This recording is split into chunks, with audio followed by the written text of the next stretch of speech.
Now give the floor to His Excellency Ioannis Lefredos, Deputy Minister for Foreign Affairs of Greece.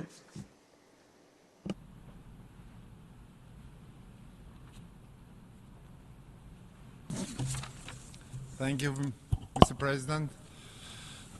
Your Excellencies, allow me to start by thanking France and the Kingdom of Saudi Arabia for the leadership and for organizing this conference.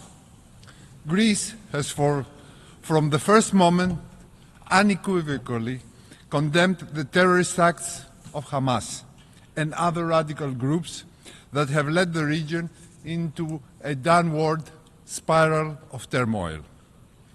We reiterate our call for the immediate and unconditional release of all hostages still being kept by Hamas.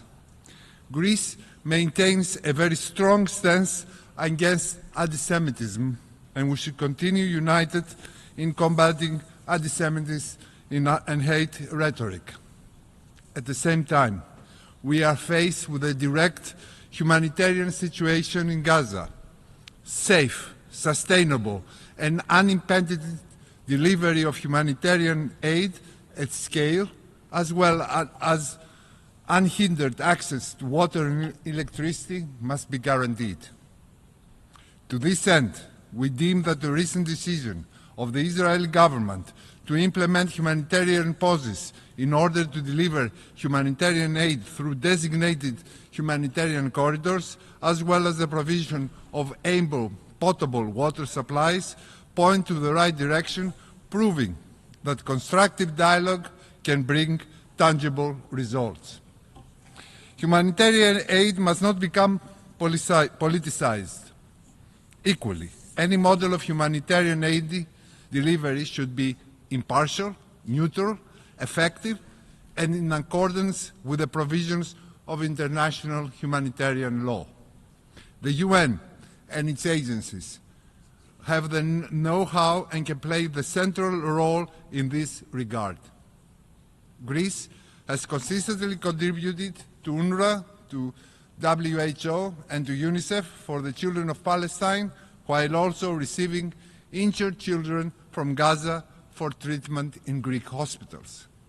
In this context, it remains very important to support the prospects of a two-state solution as key for the long-term stability and peace in the entire Middle East, especially against the current volatile international environment.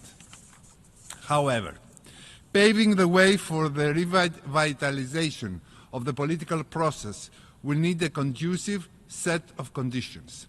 In this regard, I would like to focus on three elements. First, we need the complete dismantling of Hamas, which should no longer have any role in governance, nor in the discussions in the year after. In cooperation with international and regional partners, we should assist the role and capabilities of the Palestinian security forces so that they will be in a position to ensure the safety of all parties while also effectively overseeing the enforcement of a permanent ceasefire. Second, we need an empowered, reformed Palestinian Authority, which will have the monopoly over the use of force, unified law, transparency, and accountability, capable of exerting good and effective governance over the West Bank and eventually over Gaza as well. During the first high-level dialogue between the EU and the PA, the European Commission allocated 1.6 billion euros to the PA, helping it address its immediate financial needs.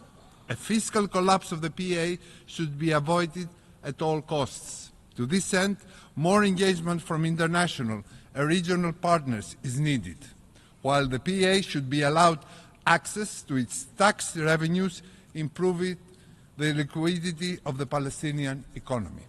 The PA has conveyed so far positive messages regarding its intentions to implement difficult reforms such as the suspension of the prisoner payment scheme. While there is definitely room for more, to be done, we should continue assisting the PA to reform, considering the difficult circumstances under which it is called to operate. The Arab plan for Gaza is a good basis to elaborate upon. Greece firmly opposes any displacement of Palestinians. The Arab plan for Gaza outlines a framework of reconstruction and recovery so that Palestinians will be able to remain in their land and live with dignity. Greece is ready to participate in this plan, however, given the precondition that the issue of Hamas disarmament will be addressed effectively and permanently. There can be no role for Hamas in the discussions and plans for the day after in Gaza. Allow me at this point to briefly refer to the importance of upholding and protecting the status quo of Jerusalem and its holy sites. We must not forget that during all this time of suffering, the Greek Orthodox Patriarchate's monastery of St. Porphyrios in Gaza has offered invaluable services to the affected population regardless of race and religion.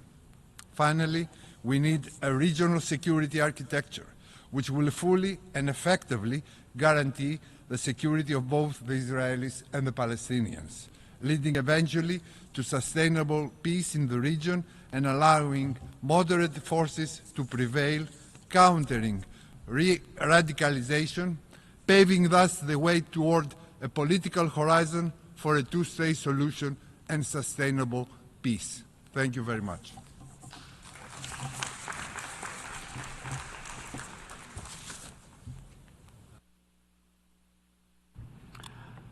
أشكر سعادة نائب وزير خارجية اليونان. Thank the Deputy Foreign Minister of Greece.